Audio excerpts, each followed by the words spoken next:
சம்பவங்களை, மகிழ்ச்சிகரமான தருணங்களை சிந்தித்து கொண்டே எதிர்காலத்தை சிறப்பான முறையில் அமைத்துக் கொள்ள திட்டங்களை வகுத்து கொண்டிருக்கும் எனது அன்பிற்கினிய விருச்சிகம் ராசியில் பிறந்த சகோதர சகோதரிகள் அனைவருக்கும் எனது அன்புடன் நட்புடன் வணக்கங்களை தெரிவித்துக் கொண்டு, உங்கள் ராசி அதிபனான செவ்வாய் போன வாரம் போலவே இந்த வாரமும் பூச நட்சத்திரம் 1ஆம் பாதத்தில் தான் போய்கொண்டு உள்ளது. நீச்சகதியில் 10ஆம் பாவ அதிபதியான சூரியன் உங்களுடைய எதிரி மற்றும் உத்தியோகம் வேலை ஸ்தானமான 6ஆம் பாவத்தில் உச்ச பலம் பெற்று 6க்குண்டான செவ்வாய் நீச்சத்துக்கு போவதால் உங்களுக்கு எதிரிகள் என்று யாராவது இருந்தால், விரோதிகள் என்று யாராவது இருந்தால், இந்த சித்திரை மாதத்திற்குள் அவர்களுக்கு பாதிப்பும் வீழ்ச்சியும்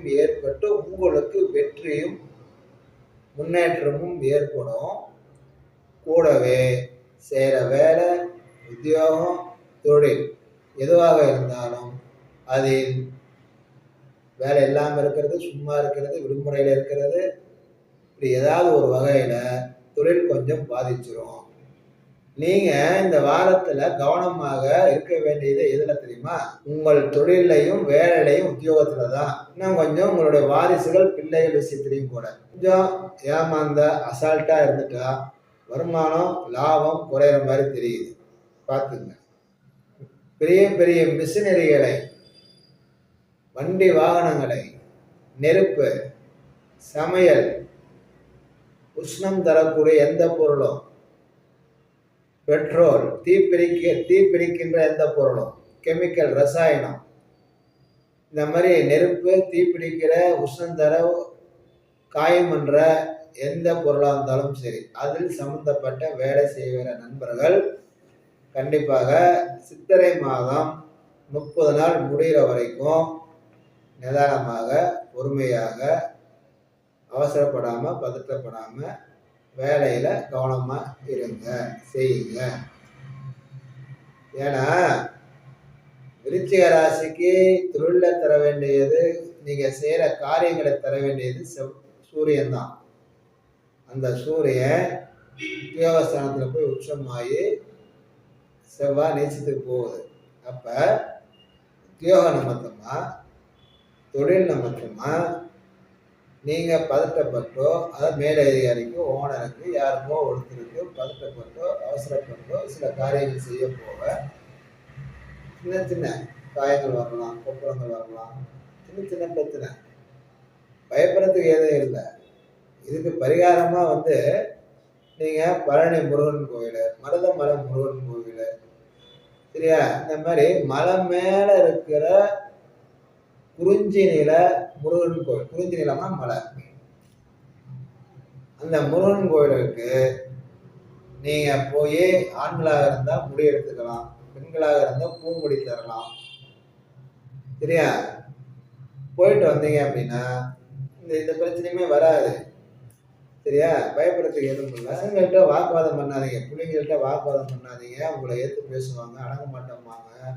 என்னடா நம்ம எவ்வளோ கஷ்டப்படுறோம், அந்த குடும்பத்துக்காக ராத்திரி போலாம் பாடுபடுறோம், நம்மளோட உழைப்பை மதிக்க மாட்டேங்கிறாங்க, பாசம் காட்ட மாட்டேங்கிறாங்க, அக்கறை காட்ட மாட்டேங்கிறாங்களே அப்படிங்கிற வருத்தம் மனசுக்குள்ளார வர மாதிரி தெரியுது. சித்திரை மாதத்தை விட்டு பிடிங்க. சித்திரை மாதம் வரப்பெல்லாம் சூரிய உச்சத்தில் தான் நிற்கும். டென்ஷனு, கோபம், ஆத்திரம், பதட்டம், கௌரவம், ஈகோ எல்லாம் வரும். சரியா, சித்திரை மாதம் 30 நாள் போயிட்டோம். வைகாசி சிறப்பாக இருப்பீங்க. முன்னாடிக்குள்ளார ஏற்கனவே பல பிரச்சனை ஓடிட்டு இருக்கு. பொறுப்பாக இல்லை, அக்கறையா இல்லை, அப்படி இல்லை, இப்படி இல்லை, தெரிஞ்சது தானே.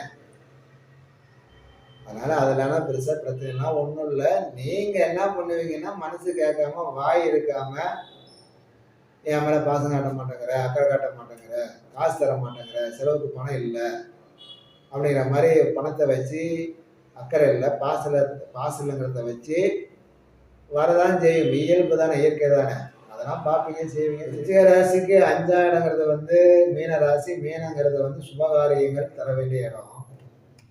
அங்கே போய் சனி ராகு உட்காந்துருக்கு. மே மாதம் ராகு கேது பயிற்சி வந்துடும். அது 4ஆம் இடத்துக்கு வந்துடும். சனி அடுத்த 2.5 வருஷத்துக்கு மீனத்தில் தான் உட்காந்துட்டு இருக்கும். சுபகாரியம் குடும்பத்தில் ஒரு நல்ல காரியம் சுபகாரியம் நடக்கணுமாக இருந்தால் சனீஸ்வரனை மீறி தான் செஞ்சாகணும். சனீஸ்வரன் சுபகாரியங்களுக்கு தாமதத்தை தருவான், காலதாமதத்தை உருவாக்குவான்.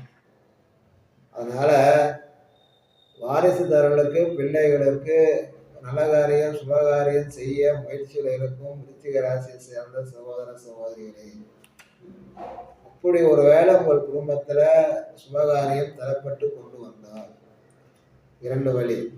ஒன்று ஆன்மீக கோயில்கள், இன்னொன்று இயற்கை பரிகாரம். ஆன்மீக ரீதியாக கோயில் குளத்துக்கு போக ஆசைப்பட்டா 3 கோயில்கள் சொல்ற மாதிரி அப்படியே போயிட்டு வந்துடுங்க. நேரம் மலையனூர், பௌர்ணமி அன்னைக்கு காலையில் மலையனூர், மதியம் திருவாக்கரை வக்கரகாளி, சாயந்தரம் திருவண்ணாமலை கிரிவலம்.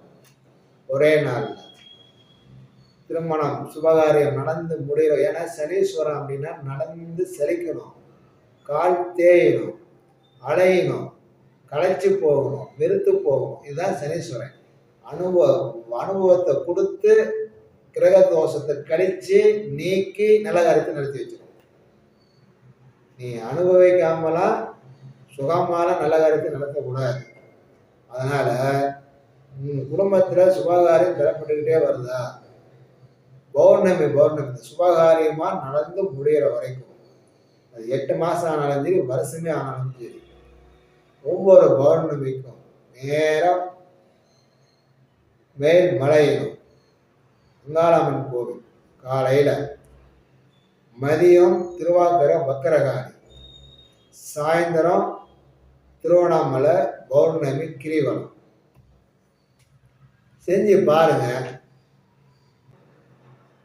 இன்னும் அதிகபட்ச ஊழ்வினை கருமா கெட்ட நேரம் கெட்ட திசா புத்திலாம் நடந்துட்டு இருக்கிற சகோதர சகோதரிகளுக்கு